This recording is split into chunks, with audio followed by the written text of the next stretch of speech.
Welcome to Aspire TV. I'm Jan Waldman, the host for today, and I'd like to introduce you to Seth Chitwood. He's co-creator of Angelwood Pictures. Welcome, Seth. Hi, how are you? I'm great. It's wonderful to have you today. Now tell me, when did you get started? How did you get started? How did I get started? When did I get started? Oh, well, I started, my dad was very much involved with doing some stuff with Save the Bay, like, mass media. He was the communications director. He would do a lot of filming with his camera, and we'd go out and do these kind of documentary shorts for YouTube, either doing like eelgrass transplants or volunteer work. And from that, I started doing my own kind of documentary stuff. So I interviewed all the teachers at my local middle school and did something called Stress 101, all about school stress. And then from there, I kind of was very much into theater and plays, and I wanted to kind of write, so I just started doing these little skits kind of with friends, and then I was like, oh, let's do a series. So we did a series called The Dreamer with a lot of high school friends in 2009. I was about 16, 17 years old, and then it just kind of went into Red Circles and World's Worst Director and Family Problems and Lungs and In the Bedroom, and now here we are. Which one was your first series, web series? The Dreamer was my first one. The Dreamer, yeah. And you did put that on online? Yeah, it was 13 episodes. Wow, I hope nobody that's researches it or looks it up. It was, it was the start of it was just a good, all of my web series I find season after season is always like a learning experience. It's always learning from my mistakes, and definitely The Dreamer was great, great people, but it was like teenagers playing 45-year-olds, and like it was just bloody and it wasn't really together, but it helped me kind of formulate something for Red Circles, which has been great. And then tell me a little bit about Red Circles. So that was like the first true like professional web series, and it came out in 2010. It was right when web series really weren't a thing. No one knew what a web series was. In fact, lots of people would be like, "What's a web series?" Where right now, like everyone's doing web series. So it was very early. We actually had gotten accepted into the LA Web Fest. We were one of like 108 at the time. Now it's a festival that offers like 800 web series. And it was like, it started off with, I had this really creepy dream about this woman in my parents' shower who was covered in blood. And I kept having this like reoccurring dream, and I was like, I don't know what to do. So I just started writing it, and then I kind of got a bunch of local kids from our college to kind of do that. And that was another one, like kids playing 40-year-olds and just like not really working.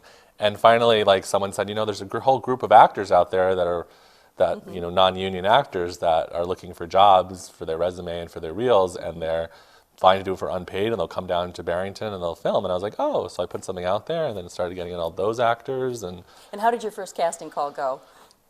And where did you hold it? It used to be at my house, and my mom, she's gotten so much better, but she used to be like, she'd see these 40-year-old women or men come in, strangers, and she'd be like, I don't want these random stranger adults in my house. Excuse me, who are these people? So that was a little scary, but yeah, I was, of course, I'd give them a bunch of sides to read. I mean, I've learned so much over the years, but yeah, it was great. No one's ever we've seen so many people in my house for auditions. No one's ever come back at 11 o'clock at night to break in or stolen anything right. or tried to attack me. Well, they are actors and they're looking to work. True.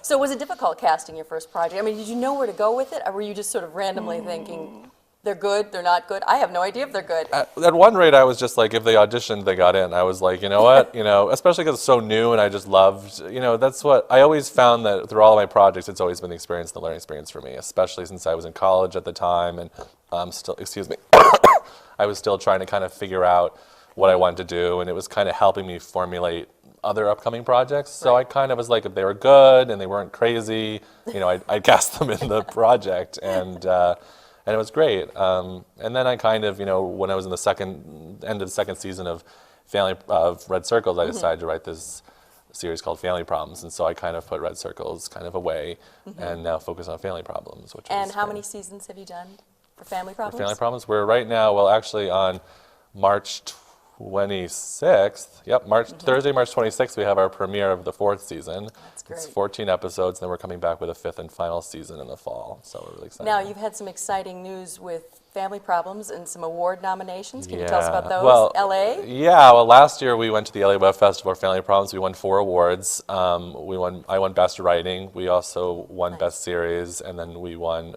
Best Supporting Actress, which was Vicki Lynch, who played Jennifer, and Best Lead Actress, who was Teresa Jason, who played the lead Molly. And now this year we're going back with 5 nominations. Natasha Talsky, Best Supporting Actress, John Samela, Supporting Actor, Wendy Harmon, Lead Actress nomination, Best Writing again has been nominated. Best Series has been nominated. So we're really excited about it. That's wonderful. Now, do you foresee Family Problems going on, or are you going to wrap it up, or you Yeah, don't know yet? The fifth season is the final season. Okay. We kind of reached, at the end of the third season, we wrapped up all of Molly's storyline.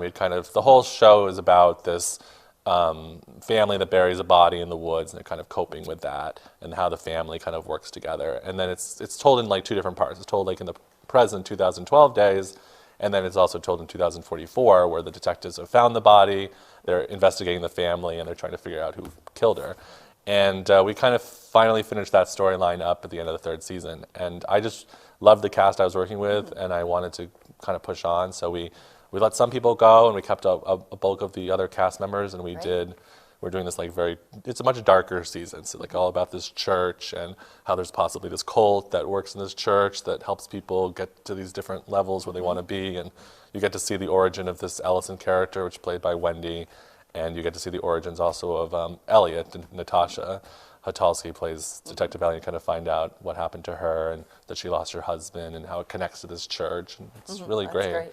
Now, this is a drama. Have you ever written any comedies? Well, I did a series called World's Worst Director. It went on for 2 seasons. It was great because originally I had written it. It was kind of like I was always coming home and venting because there's a lot of drama on sets. There's a lot of issues with actors. There's a lot of issues with just things that go wrong. I mean, every set things go wrong. So I would be writing this like journal at the end of every day of like, what happened. And so I decided to kind of take the stress off and kind of put it into this like web show. And excuse me, it was great because I always wanted to kind of tell these stories and do a comedy because I was doing these dark, bloody mystery dramas, and to take that tension off and do like a comedy was fun. So we had cast it, and originally the main character was going to be based on me, and we had gotten an actor to play that role, and then that actor just didn't really work out during like the first day, so I stepped in and played myself, which was really fun, and we did that for 2 seasons. And now, was it lighthearted to film this, or is it heavier to do the dramas, or is it always funny on its own level? It's funny for comedy because you get to just really fool around, and everyone's like fun and stuff, and we just get to laugh all day long. I mean, we still do that on the drama sets. Like, you have to laugh when you're like killing someone with a candlestick in the kitchen. Getting the makeup on, the blood. The blood everywhere. You have to laugh. But it was definitely like, you come in and be like, there's no murder today. Like, there's no dark violence. No one's beating anyone up. Like, there's no R-rated material here. We can just laugh. And now, you do more dramas than comedy, but you have a very good sense of humor because I know you. Thank you. So, do you see yourself doing any comedies down the road, or? I don't know. Well, I'm trying really hard not to do any more projects because I've like literally overwhelmed myself with a lot of projects. I mean, we finished filming Family Problems. That's about to come out. We're filming a new feature called Resurrection, the Resurrection of Victoria Wheeler. That's literally just started production, and we're doing the 5th season of Lungs. So I can't really take on anything. But I did write another comedy possible web series, but I'm going to keep my mouth shut. Keep that on the we'll down talk low. later. Yeah. It was like, now, tell me a little bit about the Resurrection of Victoria Wheeler. That sounds like a really interesting piece. Yeah, we're really excited about it, and we just had our first days of production, and it went really well. And I have some really great people working on it. We have 2 wonderful producers, Gia Dill and Marty Smith, who have just been my saviors. They've taken over, they've done all of the pre-production work, and they've been great to work with. We have a stellar cast. Wendy Hartman is leading it, David Affleck, Maria Nadapov is in it. We have this wonderful woman, Mary Fleming, who plays like this like psychic, sees dead people. Gia's in it as well. There's another person that I can't think of their names in it. There's just so many great people. And it's filmed in Plymouth, the majority of it. And the story is about this family who their son gets kidnapped by this possible serial killer who takes people in for 14 days, like does God knows what with them, and then kills them, and sends the family like these weird taunting, sends them a body part. It's like very creepy. Dark. And it turned out that the husband's first wife was also victim of the same serial killer. It was just weird that he picked up on this same family, and she was killed. And then one night, the wife comes back to the door. She rises from the dead, and she tries to help the family track down the serial killer with any information that she remembers before she died. So. Oh, that's great. So, That one sounds like a good one. And when do you expect that to be completed? And is that a short, a web series? Oh, it's a full feature. It was like a really long script. I think it's gonna be over 2 hours. And we're finishing productions in early May, and we're hoping to have it out in time for Halloween this year. Oh, so it'll be a nice good Halloween timing. premiere. Yeah. That's great. Well, that sounds like a wonderful one. Now, tell me about Lungs. This one I'm the most familiar with. Yeah, well, do you want to say why you're so familiar with it? I do work with Seth on Lungs. Yeah. So, but tell us how many seasons you've done. Well, we did 4 seasons, and now we're doing a 5th season because we just loved it, and I love working with you and some of the people. It started off with this girl back in the first season, came out about 1.5 years ago. She was walking this this fictional trail, but it was kind of a trail to meditate, and she was going it was a trail from Newport, Rhode Island, all the way to Manhattan, New York. And you'd walk on this trail, and you'd walk for 15 miles a day, and you'd camp out in tents. And we hate the tents. We have tent stories. We have tent stories. So we won't get into it now, but it's just I don't know if anyone's seen the movie Wild, but when Reese Witherspoon was struggling with that tent, it was like PTSD when I was watching that. I've done that. So she's walking on this trail, and she's camping out. She's meeting other walkers on the way to New York, and she's she came from a distressed past. She lost a child, and she was kind of very bipolar about the situation, and she was having a nervous breakdown. And so she decided to walk on this trail to just breathe, use your lungs. That's why it's called Lungs, and kind of breathe in the good, positive vibes and breathe out the negative vibes.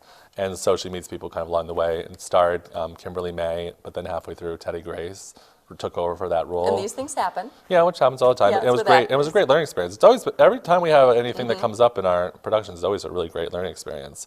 Ellen Levinson was in that. She actually ended up winning a supporting actress, LA Web Festival. Fantastic. Yeah. Dave Sackel's in it. Another great actor. yes. Paul Kandarian. Oh, I know. You're a wonderful cast. It was wonderful. Yeah. Really good actors in your projects. Great actors. Yeah. I mean, there wasn't a single person I was really upset to work with. It was just Charlie Alejandro was in it. I'm trying. Yeah, Lisa Coleman. That was a fairly large fantastic cast too. cast. Well, smaller than Family Problems, but still a great cast. And so we got to the 4th season, and we wrapped up all of their stories, and we decided to kind of open up with this new season. It's starring Sam Creed, which is a phenomenal actress. Yeah. I mean, we did one day already, and she's just really great. We actually approached her and we said, we want to do this season. We want to do it with you, and we won't even move forward if you say yes or no. And we took her to Zoftig's, and we said, you have to do this project. And there's other really great people in it, and I can't wait for more people to see it as it comes out. But it's a different vibe, but it's still kind of back. Well, we had a little production issue. We were going to do a winter theme for it because we thought winter New England would be beautiful, but then all the snow and there's too much winter, we couldn't film. And then we were like, okay, the snow's going to be with us till April, so we'll be fine. And then all of a sudden, it started melting like crazy. So we just halted productions and we're moving into spring, which is great. It's okay. You're a busy man. You're doing a lot. It's great. But it'll be a lot of fun. I can't wait. Now, can you tell me a little bit about when you go out to LA? What's that going to be like, and who will be there? And well, I've gone 3 years now to the LA Web Festival, and this year, I've gone with my parents. Last year I went with Teresa. Erica Derrickson went with us the year before that. But this year, almost all a lot of cast members are going. Wendy Hartman's going, Natasha Tulsky, John Samela, Carlin Fournier, Monica Savilakis is going, Maria Nadapov and her mom are going. There's so many people from New England, so it'll be a lot of fun. Partying every day and going out. It's great to get away, but it's also great to be at a meeting or convention with a bunch of people that do what I do, that are like me. So it's really great for a week. There are people that I'm so excited to come back that I was texting, I'm so excited you're going to be there and we're going to have fun. No, do they do it like the Academy Awards? You all sit in the auditorium and they announce the winners? Is that how they do it, or is it done differently? The past years they kind of just would they're very much about giving a lot of awards out for different categories. So they'd give about 8 or 10 in each category so that was always great, and you wouldn't know who they're going to select. Well, this year they did it differently. They did nominations, and I think only 2 or 3 win in each category. So they nominated 20 people, and then the nominations 2 or 3 or something. And the number of submissions is very high. It's insane. When I think in the leading actress drama, we were talking about it because Wendy was nominated. She's kind of seeing who she was up against, and there was 20 nominations, which is fantastic. But if you really think about it, after all the shows that are submitted, she's up against possibly 600 possible people that Right, could have been in that which is category. amazing. Yeah, which is awesome. You guys should all be very proud of yourself for Yeah. what you've accomplished. Yeah, because- I'm excited. Now, the one we haven't touched on yet is In the Bedroom series. Tell me about that. That was a different collaborative effort for you, and Yeah. you brought in different people, and how did that work? Well, it all started because I was going to all these networking events. I was meeting people like Mike Messier or Chris Esper or Carlin Fournier, and I kept saying to them, like, we should do a project together. This would be so much fun. And you always say, like, okay, great, and it never happens. Never happens. You're right. always saying. So I was thinking of this really kind of interesting concept one night about it would be kind of fun to do these different episodes where it was just one story, 7 minutes long, 2 people, and 1 location. And then it kind of turned into like, okay, 2 different people, a bedroom, 7 minutes, every episode different. And I thought, because it would be very different, because of those episodes would be, you know, I thought, why not invite the people I've always wanted to Right. work with? So I kind of put together this kind of group of people and kind of reached out to other writers and directors, invited them in, kind of came up with this little board. And we worked on it. We did 8 days of production. We did 13 episodes just last year. You did that in 8 days? 8 days, yeah. We just shot 2 episodes a day. It was insane, but Yes. Yeah, that's insane. but we were very like, we know with the board, we wanted to make sure with all even playing ground. We did like 6-hour days per 6 hours per episode to be shot.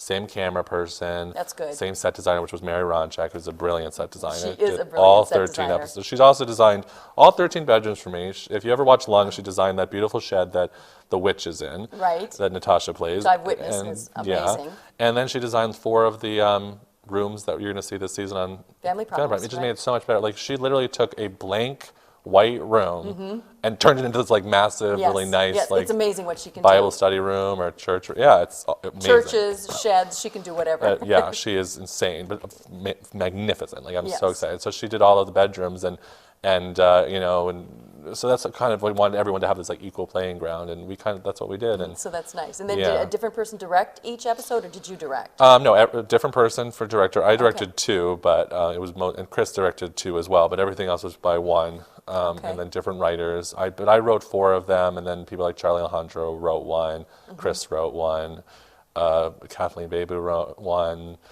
and then just different kind of people helping out, different ADs, different that's But it was nice. mostly the same kind of crew. It was like Grace Mikalazu, who's amazing as well. She was kind of the production manager of it. She's a fantastic woman, if it ever met her. Curtis Reed was very much a part of He's Chris great. Esper, was doing a lot of lighting and He's great, too. sound. And so a really great group of people. And did you do it 8 consecutive days, or just did you spread out It over was a over month? the weekends. We kind of the felt like it weekends, was like we okay. did 2 weekends, and we kind of did every for like Okay. 3 weekends in a row. I think is what we did, because we kind of felt like with everyone's schedules, we're like we the- got like most of the actors we condense know it. work yeah. for a living. Well, So- true, but I think a lot of the time we were just like, and that's for me, is like I'd rather like really stress and get like 2 weeks in a row of filming done, and then you're done with the project, and you can move on to the next thing. That's how I like to work. And Now, who edited it? Was each one edited separately, or? well, how the did- how'd you DP do it? Alex Swatros and we traded off. So I edited about 5, and I think he edited 7. Okay. And I think Chris Esper edited 1 as well. But yeah, So you divided up. That's divided good. up. It was completely kind of a group collaboration. It was the first kind of project where it wasn't just me editing and filming and directing and writing, and which is what I do. Now, you have some exciting things maybe coming up. Do you want to talk about something you were thinking about doing this summer? Do you know what I'm talking about?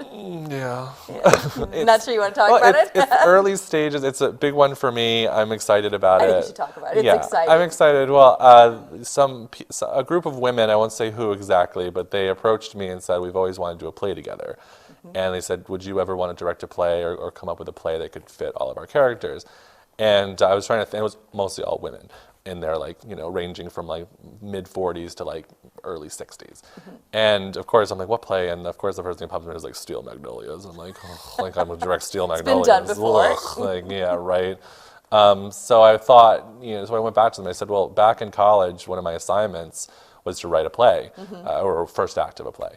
And I had actually went on and wrote the whole thing. It was called The Piano Bar, and it featured all of these older women that all went to NYU in their youth and tried to go into Broadway and do theater. And some of them achieved, and some of them dropped out, and some of them got married and had children and forgot and do community theater now.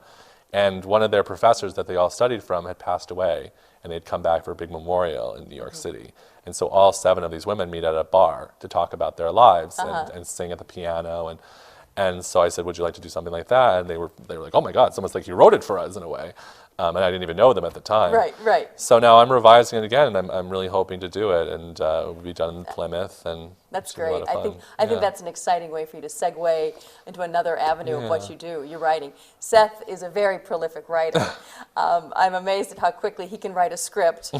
And he can do 100 pages in what can you? A week or 2 weeks. Yeah, which it's is insane. If you've ever tried writing and something that makes sense, it's a very difficult task. It's like this curse, you know. I'll if I get an idea in my head, I'll like go into this trance, and I'll just be like writing, and like I'll sit down to write at like 11 o'clock at night before I go to bed, and the next thing I know, it's like 4 in the morning. Right, and you're still up. I had no idea I'd written that much. Well, that I think is typical of the creative types. Yeah. You know, you can't turn it on and off. It comes when it comes, or when it comes, you can't stop it. So I think that's not unusual for creative types. So. But I'm excited about the play because it's kind of coming full circle for me. Like, you know, a lot of people don't know that I did a lot of theater. I got a theater performance major in college, but I did theater in high school. I acted as well, and I directed, and I won, you know, 2 awards for directing in community theater and stuff at these different competitions. And then I went into film, and I haven't really done theater since like 2009, I think. Like I haven't done anything like that. So it's great to like after all this be able to then go and write a play and direct it and work on it. It's like it's all going around. And that has a whole other set of issues. There's no cut and There's retake. no cut, no retake. So you're just going to have to get through it. And, yeah. It's like it's one of those projects where you have to like, you know, direct and really work really hard, and then put it out there and sit in the back of the theater and pray that it comes together, because you can't like splice it or no, you can't stop it or. I just returned from New York City and I saw the play. It's only a play starring Matthew Broderick and Martin Short and a host of other wonderful Stockard Channing. And they screwed up on stage. Really? And they started to laugh. Oh, and, no. you know, they are the ultimate professionals. Yeah. And I thought, you know what, you can see. And then they just worked it into the play and made it funnier, and the whole audience laughed. I think it's great when professional theaters, it's almost like professional actors messing up. Like you want to see the Hollywood actors like screw up on. And they laughed. Yeah. Because a lot of people like watching those bloopers. Do you ever watch the bloopers for TV the bloopers shows? are great. Like, great. Like it's more entertaining than the actual TV show. Actually, yes, it is. Yeah. So I thought it was very refreshing, and they just all laughed it off. It was a comedy, so they just laughed it off, and the audience thought it was hysterical. Yeah. Everyone moved forward. Yeah. And Matthew Broderick was really funny. He said there was the mix-up, and then he said to the person he was speaking to, the actor, he goes, "Can you repeat that?" And so then they redid it. So it was very cute how they did that. That's funny. Yeah. Instead of, you know. Meanwhile, the directors in the back of the house being like, "Oh my God, my play, like it's ruined." Yeah. Now, speaking of funny things happening, can you come up with any? I mean, sure, you have many stories of things that go wrong, or things that you can laugh about, not cry Laugh about now, like years later. No. Yeah. Time has to pass maybe before you can laugh about some things. Yeah. But just I don't know. I always say it's funny to see some actors very entitled on set. It's always a shock to me. It's like, or it's always funny when actors say like when they're on set as a background actor and they see these Hollywood actors being with their PAs and they're fetching them water and a donut or something, and you're like, they're always saying like, I'll never be that. And then they get put in a situation on set where we have a PA one day and all of a sudden they turn into this like monster actress. So it's always a shock to me. But it is a little shocking. Yeah, it's not Hollywood. But yeah, but I work with amazing people. There's like probably like 3 people in my life that of course I come across, but it's always like a lesson for me to like work with these like difficult actresses. Yeah, but, it happens. I think yeah. in any job or any field, you're going to have the difficult people. Yeah, but we, funny stuff that's happened on set. I think I just have really supportive parents. I like really want to reiterate that my parents are amazing. Like they let us film in the house. They've, and we had one issue where I almost had like a complete nervous breakdown. I was editing season 2 of Family Problems, and the external hard drive I was on broke. And I couldn't get any of the footage off of it. And it was really funny because I was backing stuff up onto another external hard drive, but that footage that I was editing from, I was like, because it takes hours to back up. I was like, oh, I'll back this up tonight when I finish editing. And it was like God was like, no, we're gonna screw you over. The universe was like, not happening. So I'm like literally like in a fetal position crying because that was like 4 episodes lost in space, and I was like, holy moly. Terrible. But my dad like took it, got it fixed for I won't say how much, but for a substantial amount of money, and he took a professional and did it, and it was no problem, and I've always been very thankful for their support and letting me just continue to do what I like to do, and yeah. They're great. So yeah. But you need support to make it in this industry anyway. Of course, and yeah. So anyway, Seth, if people want to contact you or watch your shows, how would they go about doing that? Well, it's very easy. My production company is called Angelwood Pictures, Angelwood.